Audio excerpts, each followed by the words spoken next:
Officer Banerjee বিয়াসকে প্রশ্ন করলেন, আপনার মায়ের অ্যাক্সিডেন্টের ব্যাপারে কি বলছিলেন যেন? বিয়াস বলল, হ্যাঁ, মাসির নিখোঁজ হয়ে যাওয়াটা আমার মা, দাদু, দিম্মা কেউই মেনে নিতে পারেননি। ওরা সব রকমভাবে সব জায়গায় খোঁজ নিয়েছিল, পুলিশে জানিয়েছিল, তদন্তও হয়েছিল, কিন্তু দাদুরা বসে থাকেননি, নিজেদের মতো চেষ্টা করেছিলেন। রঞ্জনার সঙ্গেও যোগাযোগ করেছিলেন। তার থেকেই ধ্রুবজ্যোতিদের সঙ্গে যোগাযোগ করে সবটা জানার পর পুলিশকে জানিয়েছিলেন। এখানকার পুলিশ তখন অবিনাশের বন্ধু লোক, কিছু করতে না পেরে উপর মহলেও যোগাযোগ করেছিলেন দাদু। কিন্তু যেদিন ওপর মহলে দেখা করতে যাওয়ার কথা, সেদিনই অবিনাশ অ্যাক্সিডেন্টটা করিয়েছিলেন। ধ্রুবজ্যোতি এই ঘটনাটা জেনেছিলেন রাতে। তখনকার থানার বড় অফিসার সেদিন রাতে অবিনাশ মুখার্জির সাথে বসে ড্রিঙ্ক করতে করতে এই ব্যাপারটা নিয়ে আলোচনা করছিলেন। কেসটাকে ঢাকাও দিয়ে দিয়েছিলেন রাতারাতি। অবশ্য আমার বাবা কিছুই বোঝেননি, তাই চাপা পড়ে গিয়েছিল। এটাও দেবজ্যোতির মাই আমাকে বলেছেন। জাস্ট ভাবুন অফিসার, 4 জন লোক মরে গেল, একটা পরিবারের 3টে লোককে জাস্ট নেই করে দেওয়া হলো, অথচ কেউ কিছু জানলো না, বুঝলো না, তদন্ত হলো না, কোথাও কিচ্ছু হলো না, সব চুপচাপ, সব সব সব আগের মতো। আমি আমি আর আমার বাবা একজনের অপরাধকে আমাদের ভবিতব্য বলে মেনে গেছি। দিনের পর দিন, দিনের পর দিন, দিনের পর দিন আমরা নিঃস্ব হয়ে কাটিয়েছি অফিসার। আর অবিনাশ মুখার্জি ভালো ছিলেন, খুব ভালো ছিলেন এতগুলো দিন। তার কিচ্ছু হয়নি কখনো, সব কিছু ছিল তার, সব। অফিসার ব্যানার্জি প্রশ্ন করলেন, অবিনাশ মুখার্জিকে মারার কথা কবে ঠিক করলেন? বিয়াস উত্তর দিল, বিশ্বাস করুন, আমি ভাবিনি। সৌনককে যেদিন খুন করা হয় সেদিন ক্যাম্পাস থেকে ফিরে আমি রেস্ট নিচ্ছিলাম। রাতে ওদের সঙ্গে আমার মিট করার কথা ছিল। সেই সময় একটা আননোন নাম্বার থেকে আমার ফোনে একটা ফোন আসে। দেবজ্যোতি কল করেছিল। দেবজ্যোতি আর ওর মা দার্জিলিং বেড়াতে এসেছিল। সেই বিকেলেই যত তাড়াতাড়ি সম্ভব দেবজ্যোতি আমাকে ওদের সঙ্গে দেখা করতে বলেছিল। খুব জরুরি দরকার, হাতে বিশেষ সময় নেই। আমি আমি তাড়াহুড়ো করে রেডি হয়ে বেরোচ্ছিলাম।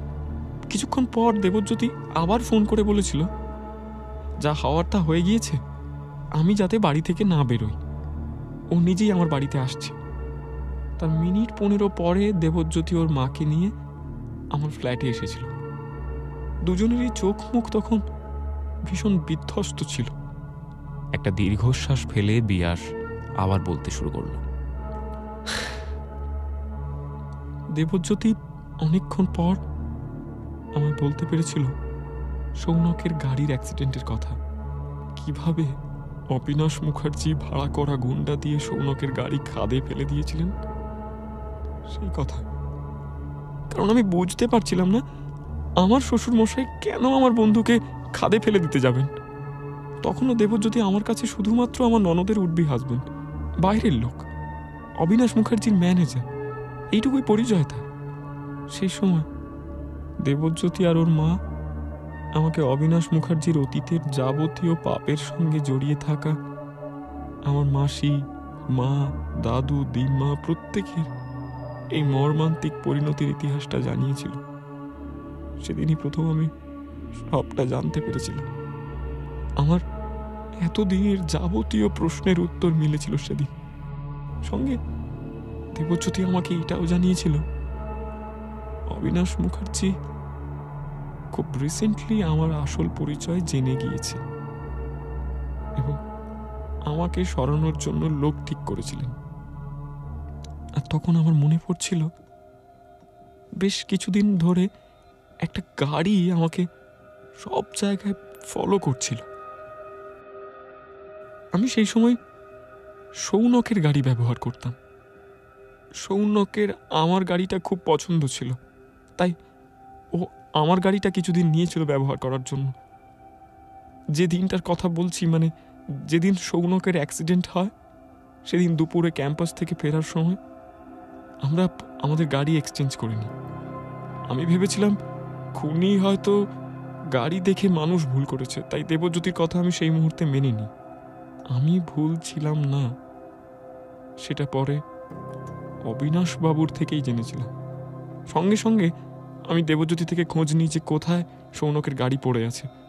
আমি তখনই সৌনকের কাছে যেতে চেয়েছিলাম, কিন্তু দেবজ্যোতি আমাকে আটকেছিল। বলেছিল সেই মুহূর্তে আমার বাইরে বেরোনো একদমই সেফ নয়। তাছাড়া সৌনকের গাড়ি খুব বেশি খাদের ভেতর পড়েনি। দেবজ্যোতি নিজে গিয়ে দেখেছিল সৌনকের খুব বেশি কিছু হয়নি। অ্যাম্বুলেন্স ডেকে তারপরও আমার কাছে এসেছিল। আমি চিন্তা করছিলাম, কিন্তু দেবজ্যোতিকে কথা দিয়েছিলাম যে আমি রাতে বাড়ি থেকে বেরোবো না। দেবজ্যোতিও আমাকে কথা দিয়েছিল যে ও সৌনকের খোঁজ খবর নেবে। আমি বিশ্বাস রেখেছিলাম, ভেবেছিলাম তেমন সিরিয়াস কিছু হলে দেব নিশ্চয়ই আমাকে কল করবে। পরের দিন আমি কলেজে গিয়েছিলাম, কিন্তু সব সময় একটা ভয় আমাকে তাড়া করছিল। আমাকে আমার নিজের জন্য, আমার বাবার জন্য আমি এতটাই অস্থির হয়ে পড়েছিলাম যে সেদিন বিকেলেই আমি বাবার কাছে চলে যাই। সেই সময় অনিন্দও বাড়ি ফিরেছিল। অবিনাশ মুখার্জি নাকি অনিন্দকে ভীষণভাবে দেখতে চাইছিলেন, অথচ সেই ছেলের বউকে মারতেই তিনি লোক লাগিয়েছিলেন। বিয়াস ম্লান হেসে বলল, পরের দিন ছিল আমার মায়ের মৃত্যুদিন। দিনটা সারা জীবন আমার কাছে একান্ত ব্যক্তিগত একটা শোকের, ব্যথার, দুঃখের। কিন্তু সেদিন সকাল থেকে আমি ছটফট করছিলাম। তীব্র রাগ হচ্ছিল আমার, সঙ্গে প্রবল ঘৃণা আর বিদ্বেষ। আমার মায়ের খুনি, আমার সমস্ত আপনজনদের খুনিকে আমি চিনি। আমি কিছুই করতে পারছিলাম না, এই বোধটা আমাকে তাড়া করছিল। আমি সেদিন সন্ধ্যাবেলা প্রচন্ড অস্থির হয়ে গাড়ি নিয়ে বেরিয়ে পড়েছিলাম। নিজেকে আমি আর শান্ত রাখতে পারছিলাম না। প্রথমে ঠিক করিনি কোথায় যাব।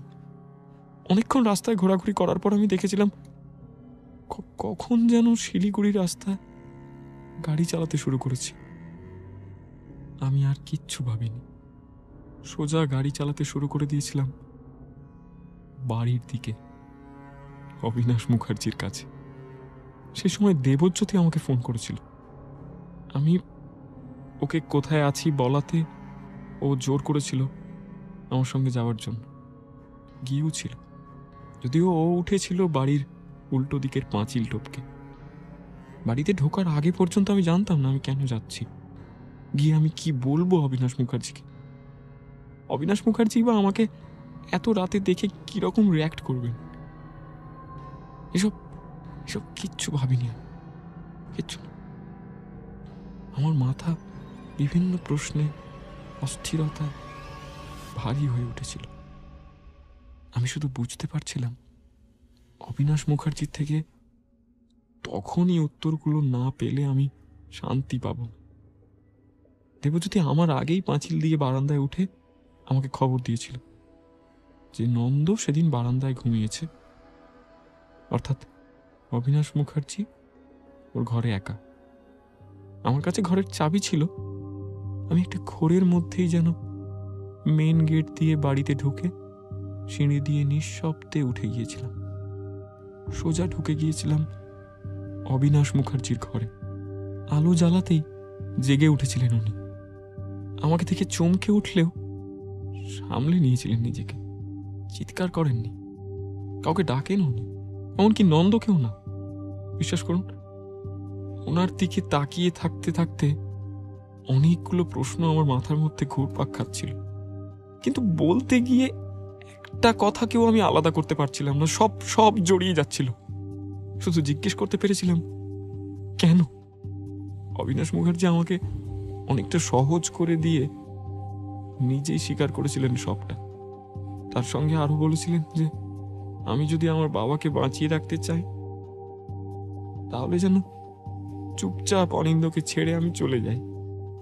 ভাবুন, কোনো ক্ষমা প্রার্থনা নয়, কোনো অনুশোচনা নয়, কিচ্ছু না।